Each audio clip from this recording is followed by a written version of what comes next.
welcome. My name is Winton Goodrich. I'm the superintendent of the Franklin Northwest Supervisory Union, and today's topic is on work-based learning. And this topic has quite a long lineage of evolution from the beginning of time back in 1988, when some major legislation happened and a major initiative that we realized we weren't keeping up with other countries.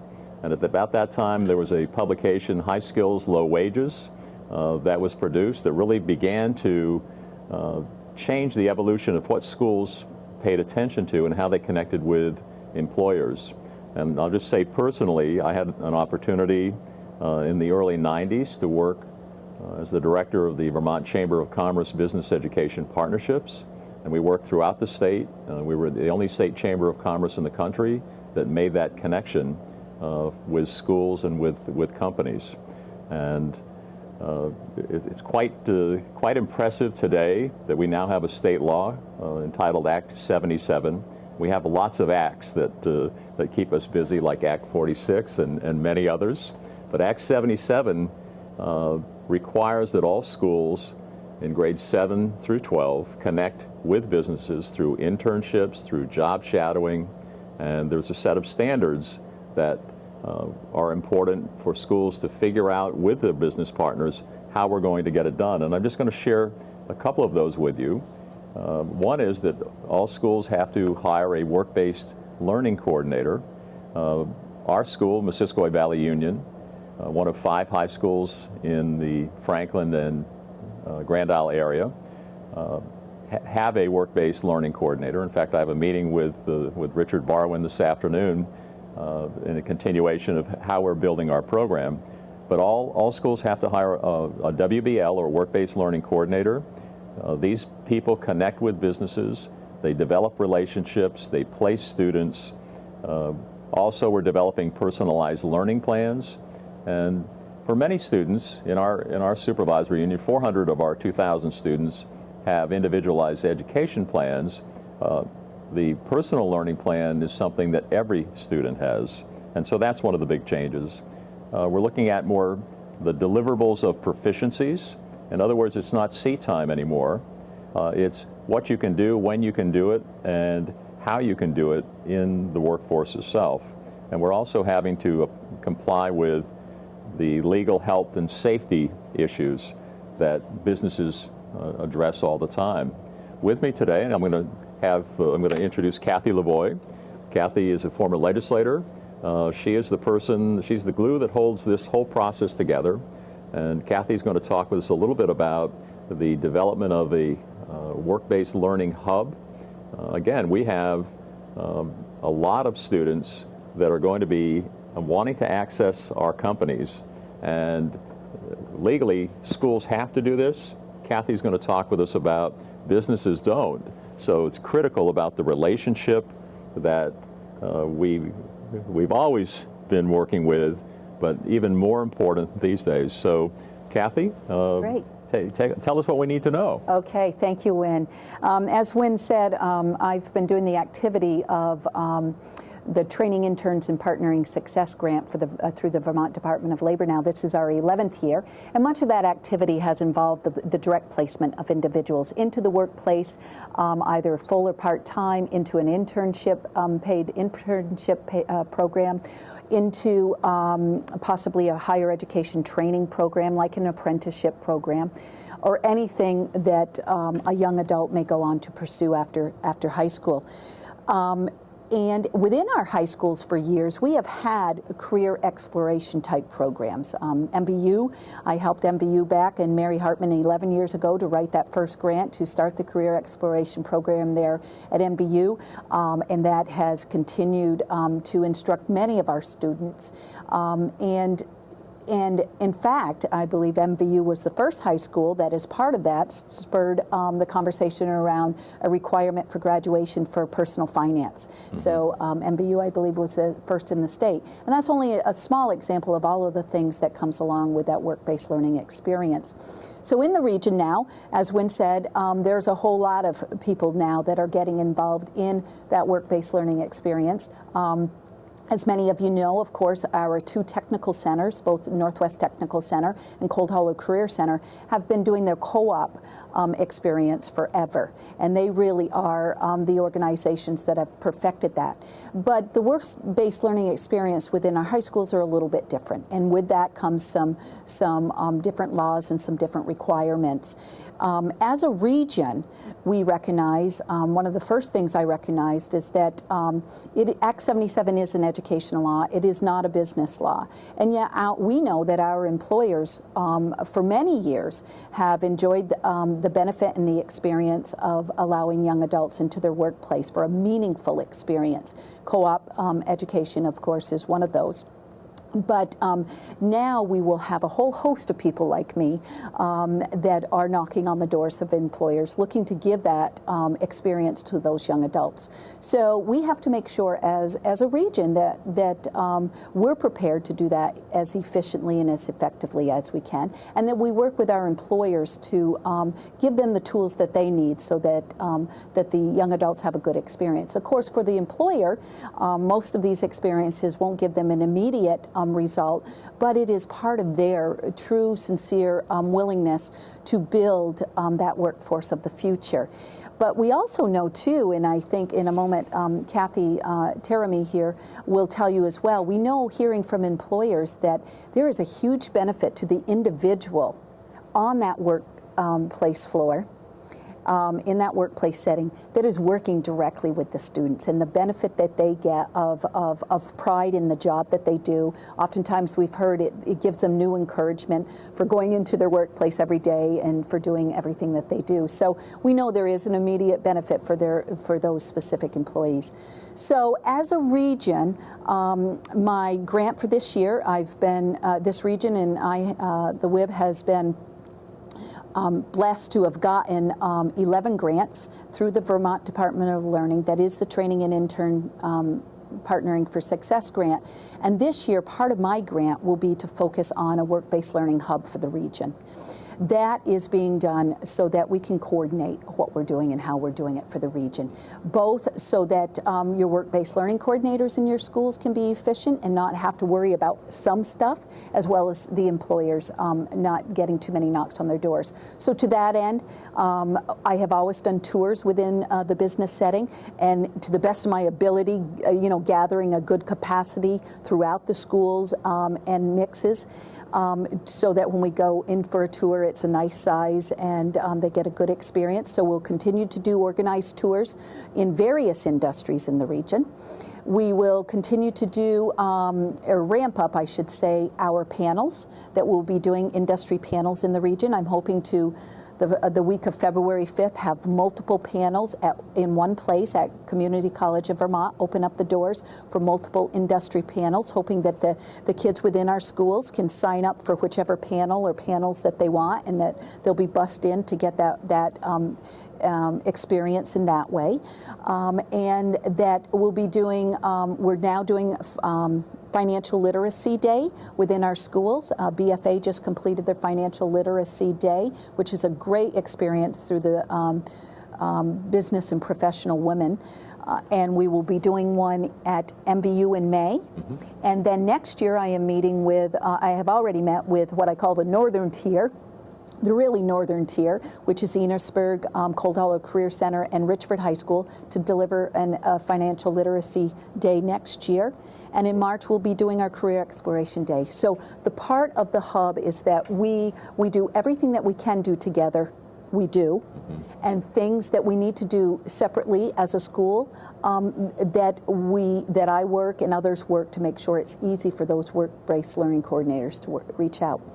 Part of my work could not be done with our other panelist here, Kathi Terami, who is with CLiC, Careers CLiC, and that's for connecting learning in the community. And they do have a website, and it is great, so jump on and see that. And Kathi is going to, she met with my steering committee for the WIB this morning, of which Wynn is a part of, and had a full discussion around work-based learning. And so we're going to have Kathi explain to all of you some of the activity that is going on in our schools and some of the tools that our work-based learning coordinators and schools have around it. So Kathy, welcome. Great. Thank you for coming up to Franklin County. Nice to have you. And I always like to just back up a little bit before work-based learning. So work-based learning generally happens for students at the high school level, older students who are really ready to go practice in a workplace setting. But really the work that precedes that starts in elementary school and continues into middle school and then ends with a career experience happening at the high school level before they exit high school. So we do encourage schools to, and along with the Agency of Education, the progression of career development begins in elementary school, helping our youngest students be aware of what careers are, what careers are available, and what careers might be of interest to them. I don't know if you remember in elementary school really beginning to think of that. A lot of times students want to be a firefighter, a doctor, a nurse, a police officer, starting to really see the world around them and those roles that people have. So that begins in elementary school. And that's career awareness. And you told a story this morning about a kindergartner having that realization of their teacher. Right, so bringing business people into elementary classrooms when we have business people go and talk to kindergarten classrooms about people who work for a living, and that's how they make money. Oftentimes the teacher's used as an example of a job, a profession, and some of those 5-year-olds, that's the first time they realize that their teacher is working and that that's a job. Before that, they didn't see that as a job. So a lot of young students, actually, their teacher is one of those first role models of a job that they can look at and aspire to as well, because that's a profession that many and that they don't sleep at the school. They do have a home they go to. Well, some of them do because they work day and night. But.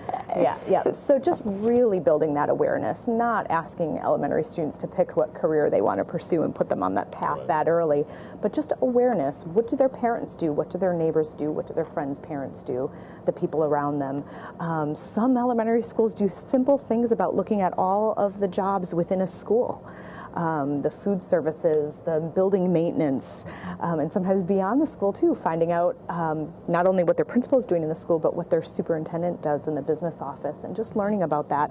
And as they get a little older, in elementary school, learning about the roles of people who work in the community, town clerk, all those kinds of positions, and then looking around at, if they're in a community with businesses, what those businesses do, banks and stores and other businesses that might be right in their community. Well, I'm going to just jump in and say, kids already know what superintendents do. They're the ones that call them at 5 o'clock in the morning on snow days. School is closed. That's right, and so they already understand this. That reminds me of, and it's fun with my own kids. I have a daughter who's a sophomore in high school and a son who's a 6th grader in middle school.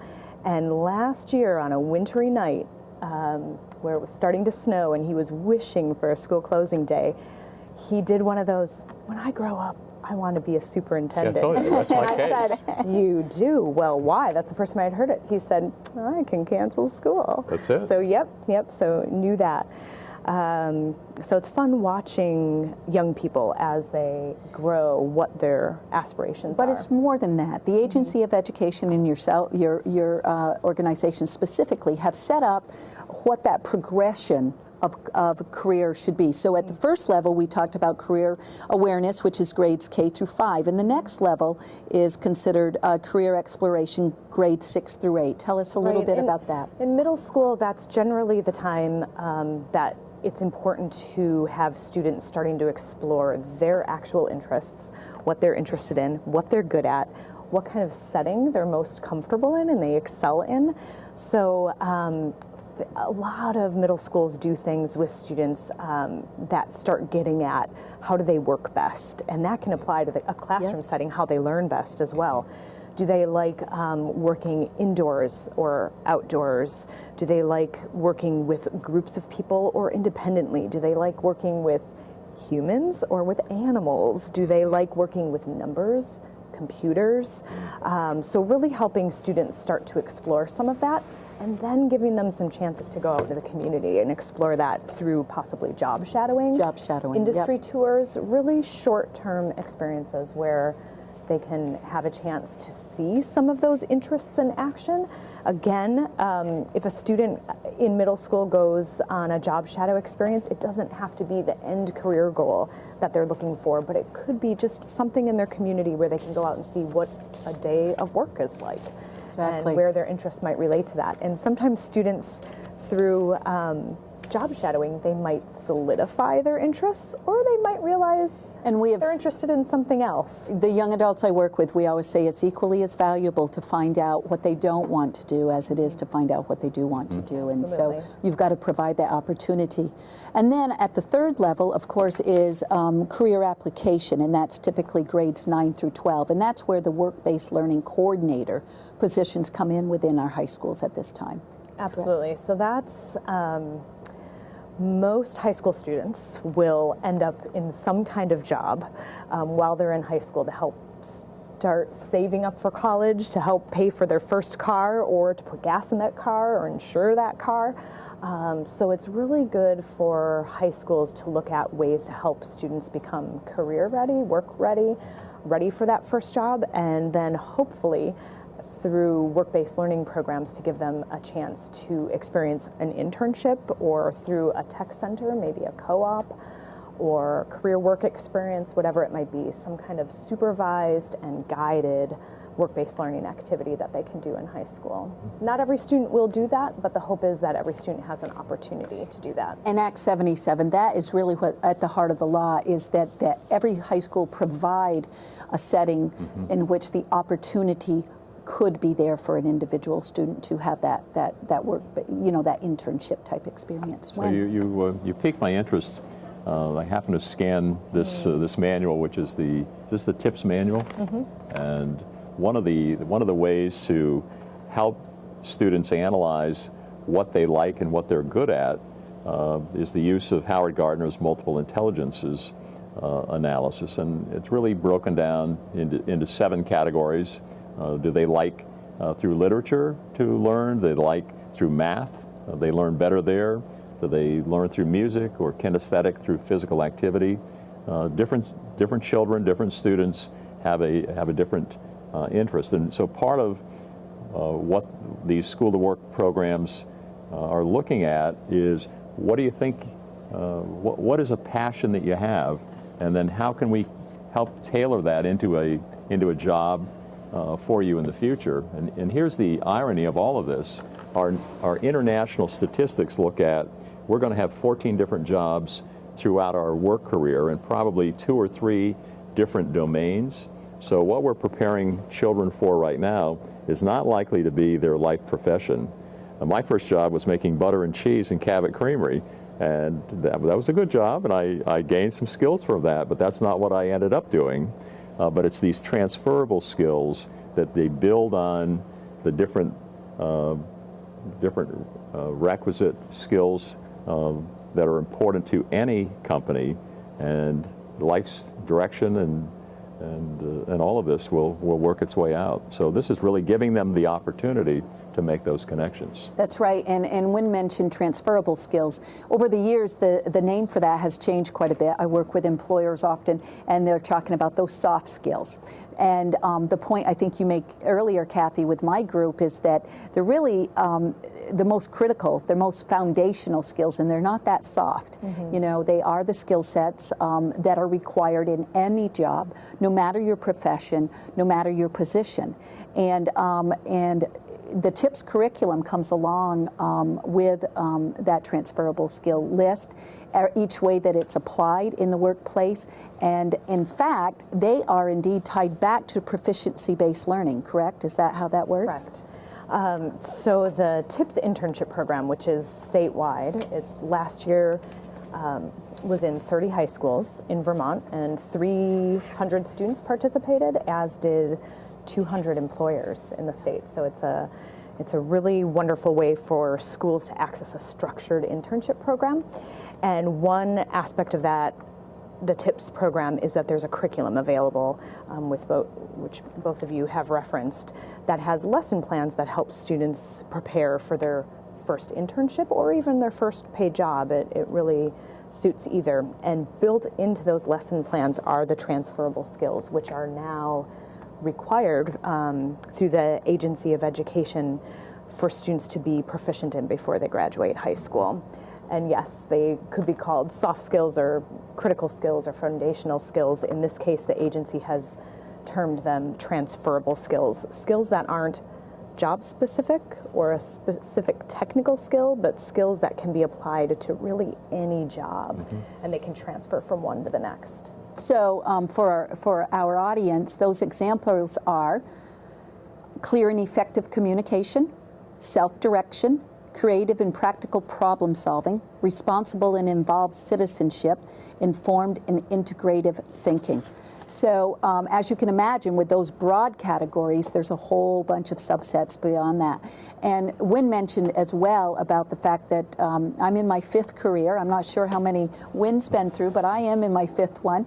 And but in fact, there is a high percentage of young adults that will be working in jobs even 5 years from now that do not yet exist today. Right. Careers that have, you think about just a short while ago, I mean, we have dealer.coms and Googles and all of that, in which, 10 years ago, maybe more now, I lose track of time, but those were not professions that, we thought about when we thought about where we were going to head. So it is part of this basis, this transferable skills basis, in which we know that our young adults will be prepared no matter the profession, whether it exists today or not. That's the truth of it.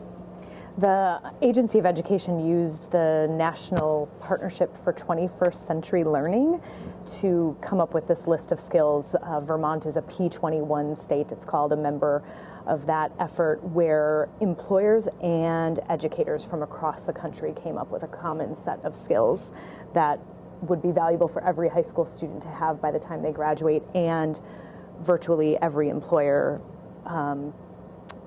requires or prefers to have in their newly hired employees. And what comes to my mind is the connection between schools and companies is powerful. And I'm going to give you, the audience, viewers, an example of what connected and clicked for me. I had algebra and geometry and all of the maths when I was in high school. It was my favorite teacher. It wasn't my best class, but I remember Pythagorean theorem, a squared plus b squared equals c squared, didn't have the relevance for me until I became a building contractor. And you lay out stair, rise and run, and roof rafter, rise and run, using the Pythagorean theorem. And if I only could have made that connection at that time, math would have had a lot more relevance to me. And so in Gardner's multiple intelligences, math was not my forte. Kinesthetic learning was my preference. And so that's what these programs do, is help students make those connections to life work. It's true, and I often have parents ask me, what can we do in all of this? Obviously, a lot of it is making sure that your children know what your job is, what the skill set, what do you use every day to perform your job at the very best. And then, this is a personal feeling, but I do, even 11 years ago when I started in this job, I'd say to the young adults, usually younger, say, how many of you have chores at home? And almost every hand out in the classroom would go up. And as the years have gone by, those hands that are raised are less and less. And yet we know that some of the best ways for a young adult or a child to learn what they're innately good at, what they do and don't like, is through even those chores around home. And that's what, when I'm in the classroom, I say, if you're out there and you're stacking wood and you're loving it, stop for just a moment and think about, how come I like this? Is it the setting? Is it outdoors? Is it because I'm doing something physical? What part of that? Oftentimes I'll get the young guy who says, I love stacking wood. And I said, well, that's great. If you could stack wood in my living room, would you like it as much? And they're, well, it's the outdoors that they're looking to capture. So as parents, each and every one of you can help to support the school system and our employers and the work-based world by allowing your kids to understand what you do, how you do it, and to give them a little push for that experience as well. Cool. Well, Kathy, can you tell us as well, there's a lot of discussion around what part the employer is going to have to play in this work-based learning experience, and how we can work together to make sure they have the tools they need. What is your organization doing in that regard? Okay. So there are many wonderful employers in the state that have been hosting youth in various capacities over the years, either job shadowing or industry tours or internships. But the demand for those placements in workplaces is rising pretty rapidly as a result of Act 77 and high schools hiring work-based learning coordinators and schools setting up internship programs. So one thing that we're doing is working statewide, thanks to support from the Vermont Department of Labor's Next Generation Fund, and also the McClure Foundation is providing some support, and VSAC, the Vermont Student Assistance Corporation, through their federal Gear Up grant, is supporting our work to help train and prepare employers for hosting youth in their workplaces. You had said earlier how Act 77 is an education law, not a business law. Right. But really, in order for Act 77 to be successful for each and every school in the state, employers really need to be at the table, be engaged, help with planning, participating in a hub like you're talking about creating in Franklin and Grand Isle counties. And making sure employers have the tools that they need to design and offer really high quality and meaningful work-based learning experiences for youth. Some employers are accustomed to working with young people. They may have entry-level jobs that suit themselves well for high school students, but some employers don't. They wouldn't necessarily normally hire the youngest members of our workforce in their profession, so they have to work a little harder and be a little more creative at coming up with opportunities for youth to come in and learn about their profession and the work that they do. So we do work on training for those employers to help them understand what those standards are that Wynn mentioned at the beginning of this session, and also how to connect and engage with the schools. Now that schools are hiring work-based learning coordinators, there's a point of contact for employers. Previous to Act 77, some high schools had someone who was a contact for youth employment, and some high schools didn't. So an employer might not have known who to call. They might have called the principal or the guidance department, and they may or may not have been the best place to call. So employers now in more schools have a point of contact they can call, or they may be lucky enough to have an intermediary working in their region that can help connect them with schools, like you here with the WIB, Kathy.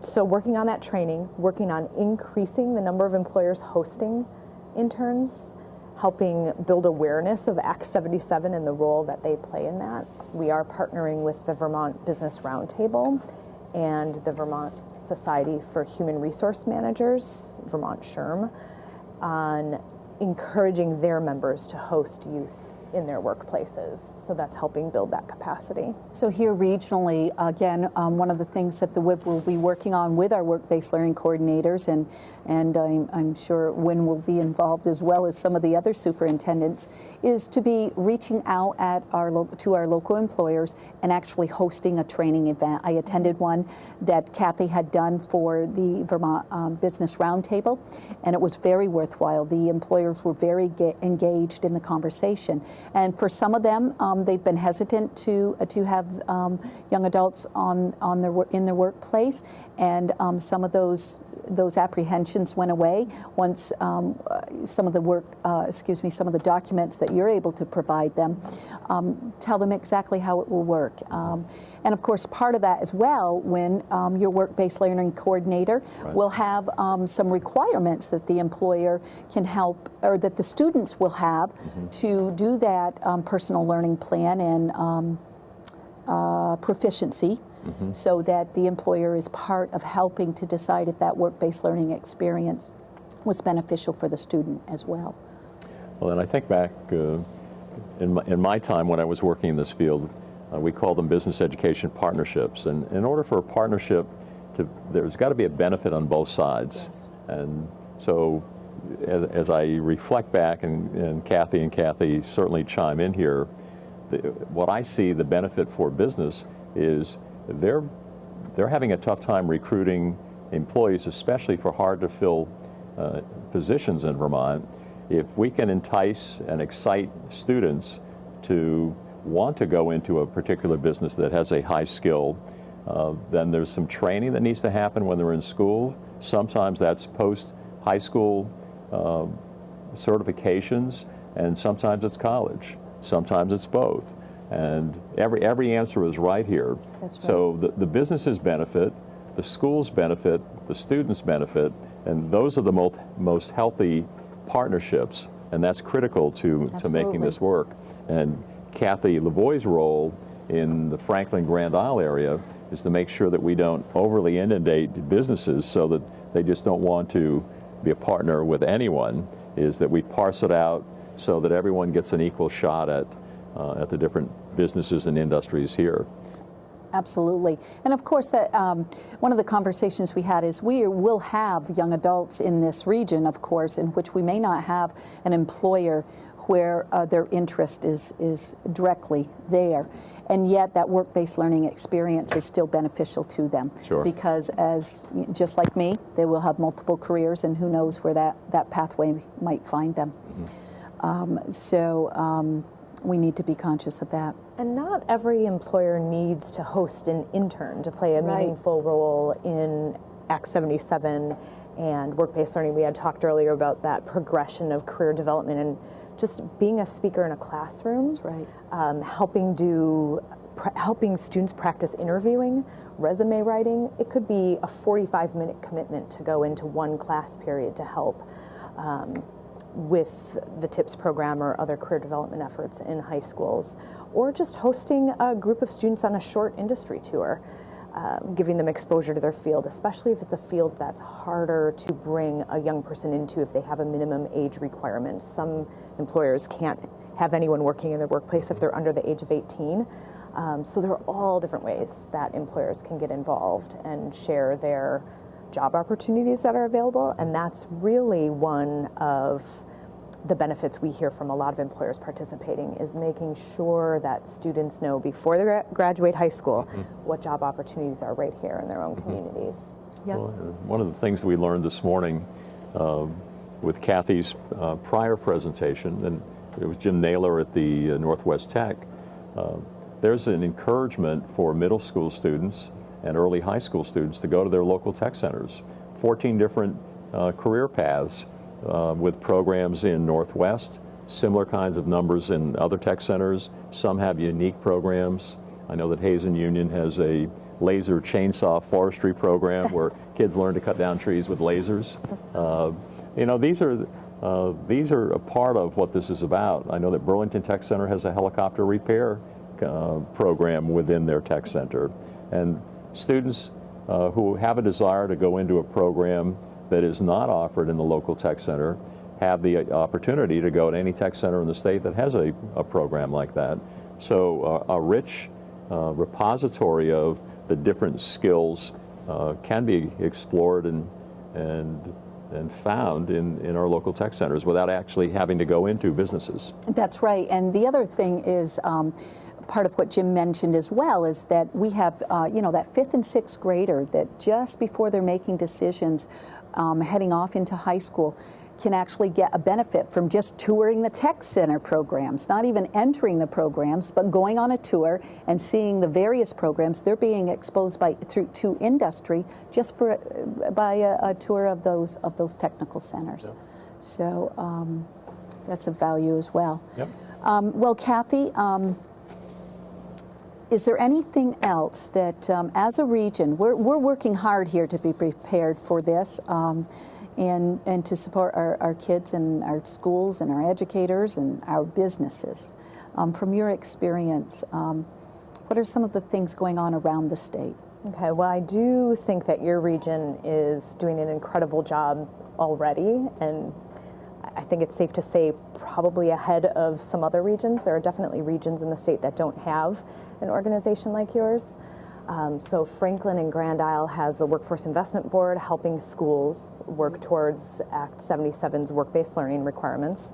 The Chittenden County has the Lake Champlain Regional Chamber of Commerce playing a very similar role to yours, helping high schools set up and establish TIPS internships programs and actually helping place those students in internships and finding businesses that can participate. In Rutland, it's also a WIB. The Rutland Regional Workforce Investment Board is coordinating TIPS program in Rutland County high schools. And in Bennington, there is the Bennington School and Work Partnership that is also receiving funding from the Department of Labor to bring TIPS programs to high school students there.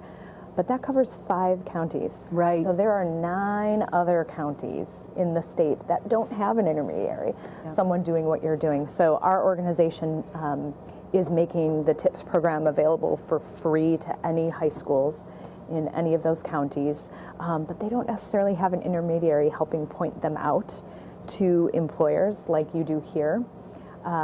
So it's up to those schools and those work-based learning coordinators to contact local business groups and associations or reach out to employers directly to make those connections. So we're working to try to help identify and train and prepare those employers, but it's up to those schools and those counties to do the outreach on their own.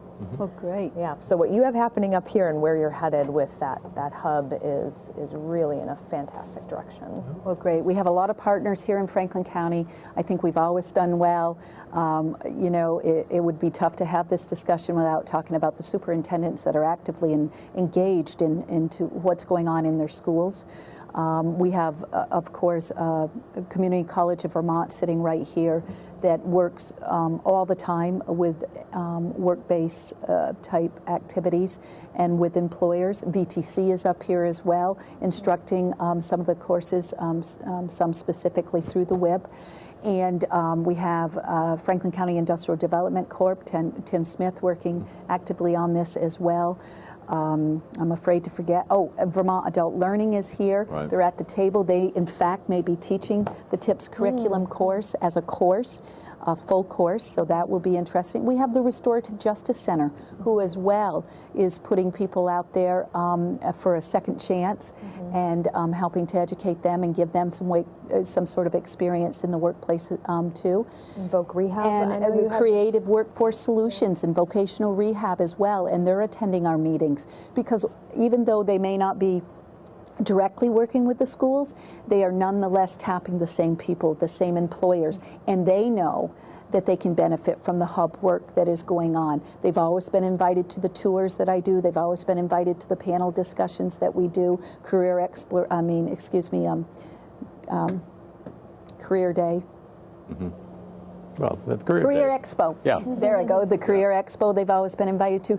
So we work really hard as a region to make sure that all the organizations out there that are working with adults, young and younger now than ever, and older, that we're all working the best that we can to meet their needs and the needs of the business. We have an incredible shortage of individuals here in Vermont, 20,000 short for our employers. So we have to do more than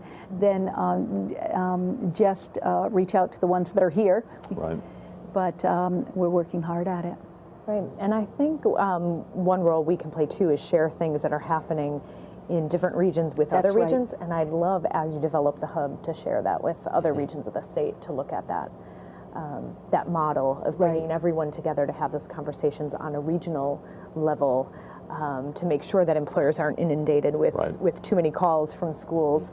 Sometimes it's as simple as someone saying, that well-known employer that hosts all those interns, they've kind of said they've reached their capacity, but do you know there's 3 other employers in the area that offer similar experiences that not as many know about because they may be smaller, they may not have road frontage, they might be tucked behind somewhere and people don't see them as much or might not know what it is they do. So as that hub, you can help kind of field some of those inquiries and requests for placements.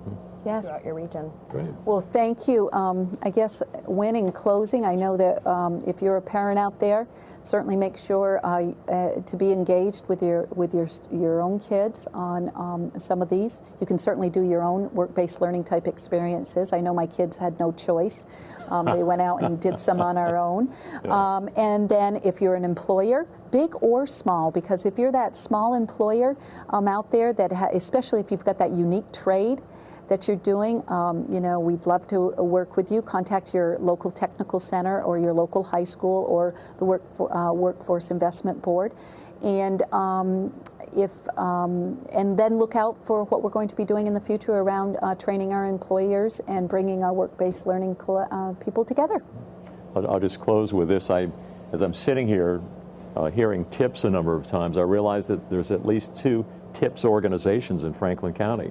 And one of them is the Truancy Intervention Panel, and that's for children and students who don't come to school.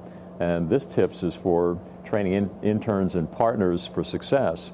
There's a correlation here. Yeah, if we can make school more interesting for students and provide for them some skills, they're going to be a lot more likely to come to school and be successful here. So TIPS can work together. Well, it's the synergy that pulls us together, and we're very happy to have our partners here today. And thank you for tuning in.